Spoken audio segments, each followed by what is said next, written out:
Good morning प्यारे विद्यार्थियों। हमारा जो चैप्टर चल रहा है वो चल रहा है न्यायपालिका का। न्यायपालिका के तहत हमने प्रीवियस वीडियो में अध्ययन किया जो अपने सर्वोच्च न्यायालय है वो अपने एक प्रकार से कहा जाए तो न्यायपालिका है वो एक पिरामिड की तरह कार्य करती है, जिसमें प्रमुख रूप से हमारे जो न्यायालय आते हैं उनकी व्यवस्था दी गई है। सबसे ऊपर जो सर्वोच्च न्यायालय आता है उसकी व्यवस्था दी गई है। उसके बाद में जो न्यायालय आता है वो है उच्च न्यायालय, और उच्च न्यायालय के बाद में जो जिला न्यायालय हैं उनकी व्यवस्था प्रमुख रूप से दी गई है। उसके बाद में आते हैं अधीनस्थ न्यायालय। तो एक प्रकार से जो भारत में न्यायपालिका की व्यवस्था है वो एक पिरामिड की संरचना की तरह कार्य करती है, यानी एक दूसरे से जुड़ी हुई है। और सबसे जो सर्वोच्च स्तर पे है वो है सर्वोच्च न्यायालय। सर्वोच्च न्यायालय के जो आदेश है, जो निर्णय है, वो सभी न्यायालयों में समान रूप से मान्य होते हैं और किसी प्रकार से उनको अस्वीकार नहीं किया जा सकता, उनको प्रमुख रूप से माना जाता है। तो आज हम बात करेंगे कि सर्वोच्च न्यायालय का जो क्षेत्राधिकार है वो क्षेत्राधिकार कौन कौन से हैं, उनके बारे में विस्तार से चर्चा करेंगे, विस्तार से अध्ययन करेंगे। तो सबसे पहले बात आती है कि सर्वोच्च न्यायालय का जो क्षेत्राधिकार है वो कौन कौन से हैं, उनके विस्तार से हम चर्चा करेंगे, विस्तार से उनके बारे में अध्ययन करेंगे। तो सबसे पहला जो हमारा क्षेत्राधिकार आता है वो आता है मौलिक अधिकार का। पहला क्षेत्राधिकार कौन सा है अपना? मौलिक अधिकार का पहला क्षेत्राधिकार हमारा आता है, इसके बारे में हम अध्ययन करेंगे। बात आती है कुछ मुकदमों की सुनवाई सीधे सर्वोच्च न्यायालय कर सकता है। सर्वोच्च न्यायालय के पास कुछ विशेष अधिकार है, और सर्वोच्च न्यायालय के पास कुछ विशेष अधिकार होने के कारण क्या है कि कुछ विशेष मामलों की जो सुनवाई करने का अधिकार है वो सीधा सर्वोच्च न्यायालय को दिया गया है। उन मुकदमों की सुनवाई है वो प्रमुखतः क्या है कि उच्च न्यायालय, जिला न्यायालय या अधीनस्थ न्यायालय के द्वारा नहीं की जा सकती। वो सीधे जो मामले हैं उनकी सुनवाई करने का जो अधिकार है वो प्रमुखतः किसको दिया गया है? सर्वोच्च न्यायालय को दिया गया है। बात आती है ऐसे मुकदमों में पहले निचले अदालत में सुनवाई जरूरी नहीं, यानी जो विशेष मुकदमे हैं, कुछ विशेष मामले हैं, उनमें जो सुनवाई है वो उच्च न्यायालय में या जो जिला न्यायालय है उनमें प्रमुख रूप से सुनवाई जरूरी नहीं है। ऐसे मुकदमों की सुनवाई है वो सीधे क्या है? सर्वोच्च न्यायालय में की जा सकती है। तो ध्यान रखना कि कुछ विशेष विषय हैं जिनका मुकदमों की सुनवाई करने का अधिकार सर्वोच्च न्यायालय को दिया गया है। न तो उन मामलों की सुनवाई करने का अधिकार उच्च न्यायालय को दिया गया है, न ही अधीनस्थ न्यायालय को दिया गया है। तो सबसे सर्वोच्च स्तर पे जो सर्वोच्च न्यायालय है वो प्रमुख मामलों की सुनवाई का अधिकार रखता है। बात आती है संघीय संबंधों से जुड़े मुकदमे सीधे सर्वोच्च न्यायालय में, यानी जो संघ सरकार से, जो केंद्र सरकार से जो जुड़े हुए मामले हैं, जो संबंधित मामले हैं, उनकी सुनवाई करने का जो अधिकार है वो सीधे सर्वोच्च न्यायालय को है। संघ से जुड़े हुए जो मामले हैं उनकी सुनवाई करने का अधिकार या दायित्व है वो संविधान के द्वारा उच्च न्यायालय या जिला न्यायालय को नहीं दिया गया है। उनकी डायरेक्ट जो सुनवाई है वो सर्वोच्च न्यायालय के द्वारा की जाएगी। जो संघ से जुड़े हुए यानी केंद्र से जुड़े हुए जो भी मामले आते हैं उनका सुनवाई का जिम्मेदारी का जो अधिकार है वो सर्वोच्च न्यायालय का है। बात आती है सभी विवादों में एक अंपायर या निर्णय की भूमिका। जो सर्वोच्च न्यायालय है जो संघ से संबंधित मामलों की सुनवाई करता है, उनके मुकदमों की जांच करता है, उनके मुकदमों की जो व्यवस्था करता है, तो इसमें एक महत्वपूर्ण भूमिका सर्वोच्च न्यायालय की रहती है। सर्वोच्च न्यायालय है यहाँ पे एक अंपायर के रूप में, एक निर्णायक के रूप में भूमिका निभाता है, यानी क्या सही है क्या गलत है इन दोनों के बीच में उचित व अनुचित का भेदभाव करके एक सही फैसला देता है। जिस प्रकार मैच में जो अंपायर होता है वो हर स्थिति का, हर परिस्थिति का चारों तरफ से ध्यान रख के और हर चीज को समझ के जो अपना फैसला देता है, उसी प्रकार जो सर्वोच्च न्यायालय है वो हर प्रकार से सोच समझ के, छानबीन करके, हर चीज का ध्यान में रख के क्या है अपना जो भूमिका है वो एक निर्णायक के रूप में, एक अंपायर के रूप में प्रमुखता निभाता है। बात आती है किसी भी संघीय व्यवस्था में केंद्र और राज्यों के बीच विवाद। अब बात आती है प्रमुख रूप से जो सर्वोच्च न्यायालय है वो कौन से मुकदमों की सुनवाई करता है। तो ध्यान रखना कि जो संघीय व्यवस्था में केंद्र राज्यों के बीच के विवाद है, यानी केंद्र सरकार है और राज्य सरकार के बीच में किसी भी विषय को लेके, किसी भी मामले को लेके किसी भी प्रकार का विवाद उत्पन्न हो जाता है, तनाव उत्पन्न हो जाता है, संघर्ष उत्पन्न हो जाता है, तो ऐसी स्थिति में इस मामले की सुनवाई करने का अधिकार है वो प्रमुखतः किसको दिया गया है? सर्वोच्च न्यायालय को व्यवस्था प्रमुख रूप से दी गई है, प्रदान की गई है। बात आती है विभिन्न राज्यों में परस्पर कानूनी विवाद उठना स्वाभाविक है। हम देखते हैं कि विभिन्न राज्य हैं, उनमें किसी न किसी बात को लेके, चाहे वो सीमा को लेके हो, चाहे वो भाषा को लेके हो, चाहे वो संस्कृति को लेके हो, चाहे वो क्षेत्र को लेके हो, किसी न किसी विषय को हम देखते हैं कि विवाद है वो विभिन्न राज्यों के बीच में, यानी एक से अधिक राज्यों के बीच में, दो से अधिक राज्यों के बीच में जो विवाद उत्पन्न हो जाते हैं, जो तनाव उत्पन्न हो जाते हैं, उन सभी मामलों की जो सुनवाई करने का अधिकार है, जो दायित्व है, वो भी क्या है कि सर्वोच्च न्यायालय को प्रमुख रूप से प्राप्त है। तो हमने पहले बात की कि संघीय सरकारें के जो मामले हैं राज्य सरकारों के बीच में, इन दोनों में तनाव हो जाता है तो सुनवाई का अधिकार किसके पास में है? सर्वोच्च न्यायालय के पास में है। ठीक उसी प्रकार दो से अधिक राज्यों के बीच में, चाहे वो क्षेत्र के संबंधित हो, चाहे वो भाषा से संबंधित हो, चाहे वो संस्कृति से संबंधित हो, चाहे किसी प्रकार के मामले आ जाते हैं जो दो राज्यों से संबंधित होते हैं, तो उनकी सुनवाई भी कौन करेगा? सर्वोच्च न्यायालय है, जो सबसे सर्वोच्च उच्च स्तर पे है, वो इन मामलों की सुनवाई प्रमुखतः करता है। बात आती है विवादों को हल करना सर्वोच्च न्यायालय का कार्य है। अब जब ये विवाद उत्पन्न हो जाते हैं, चाहे दो राज्यों के बीच में हो या राज्य और केंद्र सरकार के बीच में हो, इन मामलों की सही तरीके से खोजबीन करना, जांच पड़ताल करना और उसके बाद में जो सही है उसको ध्यान में रखते हुए अपना जो प्रमुख निर्णय है वो प्रमुख से किसके द्वारा किया जाता है? सर्वोच्च न्यायालय के द्वारा है, वो प्रमुखतः है, वो निर्णय किया जाता है।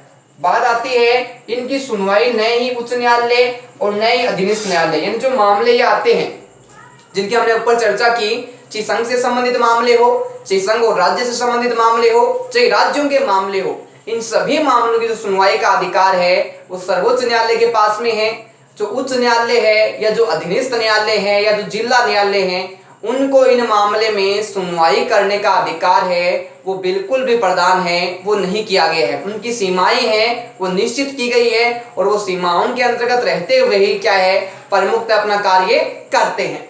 बात आती है सर्वोच्च न्यायालय द्वारा विवादों को हल करना। जो भी विवाद है, जो भी समस्याएं हैं, जो भी तनाव है, जो भी संघर्ष है जो उत्पन्न हो जाते हैं, स्वाभाविक बात है कि एक भारत है, एक विविधताओं वाला देश है और विविधताओं वाला देश होने के कारण हम देखते हैं भाषा के मामले में, संस्कृति के मामले में, धर्म के मामले में, विचारों के मामले में या किसी प्रकार के भौगोलिक क्षेत्र के मामले में, सीमाओं के मामले, तो ये विभिन्न प्रकार के जो विवाद है वो सामान्यतः क्या है? एक राज्य से दूसरे राज्य के बीच में होने स्वाभाविक है।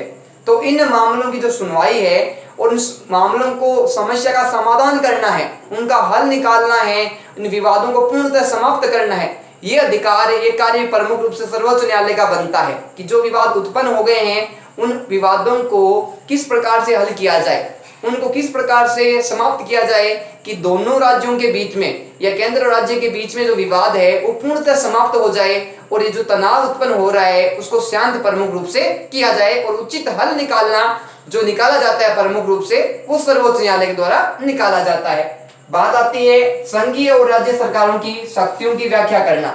बात आती है कि संघ को और जो राज्य सरकार को संविधान के द्वारा जो शक्तियां प्राप्त है, हम देखते हैं कि राज्य के मामले में संघ सरकार को संविधान ने अधिक व्यापक शक्तियां प्रदान की है।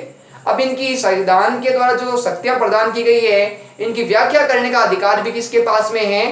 प्रमुख रूप से संघ, इस सर्वोच्च न्यायालय के पास में होता है कि वो संघ सरकार और राज्य सरकार जो शक्तियां हैं उनकी व्याख्या करता है, उनकी व्यवस्थाएं करता है और समान रूप से क्या है कि न्याय उनको प्रदान करता है। अब जो अपना दूसरा जो अधिकार है वो आता है रिट संबंधी अधिकार। पहला जो हमारा अधिकार था वो था मौलिक क्षेत्राधिकार का। दूसरा जो हमारा अधिकार है सर्वोच्च न्यायालय जो क्षेत्राधिकार के अंतर्गत आता है वो आता है रिट संबंधी अधिकार। इसके बारे में विस्तार से चर्चा करेंगे, विस्तार से अध्ययन करेंगे। सबसे पहले बात आती है कि रिट है वो प्रमुख रूप से मौलिक अधिकार का उल्लंघन होना, यानी रिट संबंधी जो व्यवस्था है वो प्रमुख रूप से कुछ विषयों को लेकर जुड़ी हुई है। मौलिक अधिकार का उल्लंघन होना। व्यक्ति को संविधान के द्वारा जो अधिकार प्राप्त है, मौलिक अधिकार, अगर उनका उल्लंघन होता है किसी भी अधिकार का, तो व्यक्ति है वो प्रमुख रूप से क्या है कि न्यायालय में अपनी गुहार लगा सकता है। न्याय के लिए प्रमुख रूप से जो प्रार्थना है, याचिका है, वो प्रमुख रूप से कर सकता है। तो मौलिक अधिकारों में उल्लंघन होने पे वो प्रमुख रूप से क्या है कि रिट की व्यवस्था को उपयोग कर सकता है। बात आती है न्याय पाने के लिए सीधे सर्वोच्च न्यायालय में जाना। यानी अगर मौलिक अधिकार का व्यक्ति के उल्लंघन होता है तो उसकी सुनवाई का जो अधिकार है वो प्रमुख रूप से किसके पास होता है? सर्वोच्च न्यायालय के पास होता है। व्यक्तिगत स्वतंत्रता का, समानता का, शोषण के विरुद्ध अधिकार का, धार्मिक स्वतंत्रता का, संस्कृति या शिक्षा का, अगर किसी भी अधिकार का व्यक्ति के उल्लंघन होता है तो न्यायालय से वो प्रमुख रूप से शरण ले सकता है और अपनी जो समस्या है उसका समाधान है वो प्रमुख रूप से सर्वोच्च न्यायालय के द्वारा किया जाता है। बात आती है सर्वोच्च न्यायालय अपने आदेश रिट के रूप में। सर्वोच्च न्यायालय है वो अपने जो आदेश है, जो व्यवस्थाएं हैं, वो प्रमुख रूप से किस रूप में जारी करता है? रिट के रूप में जारी करता है। और ये रिट है ये प्रमुख रूप से विभिन्न भागों में प्रमुख रूप से बांटी गई है और विभिन्न क्षेत्रों से इस रिट का संबंध है, जिसका आगे हम विस्तार से अध्ययन करेंगे, विस्तार से चर्चा करेंगे। बात आती है जिस व्यक्ति के मौलिक अधिकारों का उल्लंघन हुआ है सर्वोच्च न्यायालय में जा सकता है। यानी समाज में किसी भी व्यक्ति का, चाहे वो किसी भी जाति का हो, किसी भी धर्म का हो, चाहे वो वृद्ध हो, चाहे युवा हो, चाहे महिला हो, चाहे पुरुष हो, किसी भी जाति, धर्म, वर्ण का हो, वो प्रमुख रूप से अगर उसके किसी भी मौलिक अधिकार का जो उसको संविधान ने प्रदान किया है, संविधान ने सबको समान रूप से जो प्रदान किए हैं, उनमें से अगर किसी भी मौलिक अधिकार का उल्लंघन है, वो प्रमुख रूप से चाहे किसी व्यक्ति विशेष के द्वारा, चाहे किसी संगठन के द्वारा, चाहे राज्य के द्वारा या सरकार के द्वारा, अगर व्यक्ति के मौलिक अधिकार का हनन किया जाता है या उसको मौलिक अधिकारी सुविधाओं से वंचित रखा जाता है, तो व्यक्ति न्यायालय के प्रमुख रूप से शरण ले सकता है। न्यायालय में अपनी प्रार्थना है, अर्जी है, वो प्रमुख रूप से लगा सकता है।